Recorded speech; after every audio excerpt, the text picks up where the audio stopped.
اگر عقیدے کو مضبوط کرنا ہے تو عقل کو مضبوط کرنا ہوگا، اگر عقل کو مضبوط کرنا ہے تو علم کا سہارا لینا پڑے گا، اگر علم کو مضبوط کرنا ہے تو انسان کے وجود میں عمل کا ہونا بھی بہت ضروری ہے۔ آج کہتے ہیں مولانا فلاں جوان نماز نہیں پڑھتا، فلاں روزہ نہیں رکھتا، فلاں واجبات پہ عمل نہیں کرتا، فلاں خمس نہیں دیتا، اس کو سمجھائیے، دعا پڑھ کے دیجئے، بچہ ٹھیک ہو جائے۔ یہ دین ایسا نہیں ہے کہ میں نے ایک دعا پڑھ کے دی اور پھونک مار دی کل وہ نمازی بن گیا۔ ایسا ہوتا تو خدا ہی پھونک مار دیتا، سارے نمازی بن جاتے۔ یہاں پھونک سے نہیں، یہاں عقل سے نمازی بننا ہے۔ جب عقل مضبوط کرو گے تو عقیدہ مضبوط ہوگا۔ اللہ کو عقل سے مانو۔ ایک جملہ میں نے کہا تھا، تسلیم، جب تک اسے تسلیم نہیں کرو گے، مان تو سب رہے ہیں، تسلیم نہیں کیا کسی نے۔ مولا علی کو سب مان رہے ہیں، تسلیم نہیں کیا۔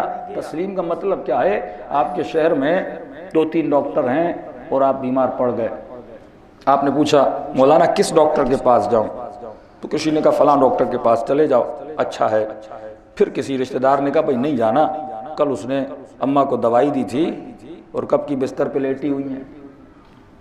تو آپ کے یقین میں کمزوری پیدا ہوئی، تسلیم نہیں ہے۔ ڈاکٹر تو مانا ہے لیکن اسے ابھی ڈاکٹر تسلیم نہیں کیا، کبھی دوائی صحیح نہیں دیتا، نسخہ صحیح نہیں دیتا۔ پھر کسی نے کہا فلاں ڈاکٹر کے پاس چلے جاؤ، آپ نے تحقیق کی، سب نے کہا اس کی نسخے میں بڑی شفا ہے، یہ جو لکھتا ہے اچھا لکھتا ہے، کئی مریضوں کو اس نے شفا دی۔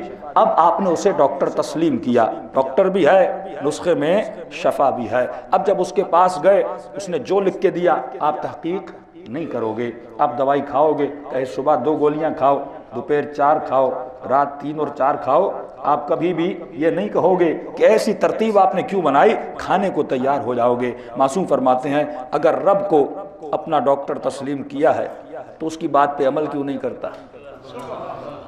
تسلیم نہیں کیا تو عمل نہیں کریں گے نا۔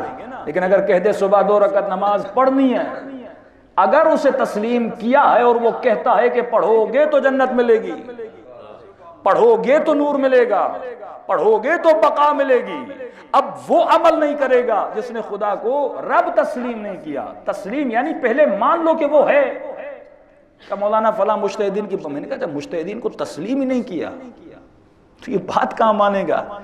آپ یہاں فتویٰ کرتے ہیں، اس نے مجتہد کو ہی نہیں مانا۔ پہلے عقلی طور پر اس کو تسلیم کرواؤ، جب یہ تسلیم کر لے گا پھر اطاعت میں آئے گا۔ جب بندگان خدا نے خدا کو ہی تسلیم نہیں کیا، کہتے ہیں مولانا مؤذن اذان دے رہا ہے، میں نے کہا مؤذن پیغام آور ہے، یہ جو آواز آتی ہے حی علی الصلاۃ، یہ کون کہتا ہے؟ یہ خدا کہتا ہے۔ کون بلا رہا ہے؟ مؤذن نہیں بلا رہا، خدا بلا رہا ہے، آؤ نماز کے پاس، حی علی الفلاح، آؤ کامیابی کے پاس، حی علی خیر العمل، ایک ایسے عمل کے قریب آؤ جو ہر عمل سے خیر ہے، بہتر ہے، اب کچھ بھی ہو، معصوم کا فرمان ہے خیر العمل ہے، وہاں پہ باپ ہو، وہاں پہ ماں ہو، وہاں پہ کچھ بھی ہو، یہ عمل ہر عمل سے خیر ہے۔ تو مومن یہ باتیں سمجھتا نہیں ہے کہ مجھے بلانے والا کون ہے، یہ قرآن جو پڑھتے ہو یہ خدا تم سے بات کر رہا ہے، یہ فرامین علی ابن ابی طالب جو میں آپ سے بیان کرتا ہوں یہ علی کے فرمان ہیں، علی آپ کو بتا رہے ہیں۔ تو فرمایا جس نے امامت کو تسلیم ہی نہیں کیا وہ عمل کیسے کرے گا؟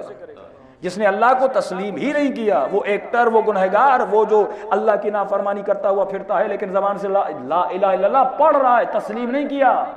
اگر اللہ کو اللہ مان لیتا کبھی اللہ کا انکار نہ کرتا۔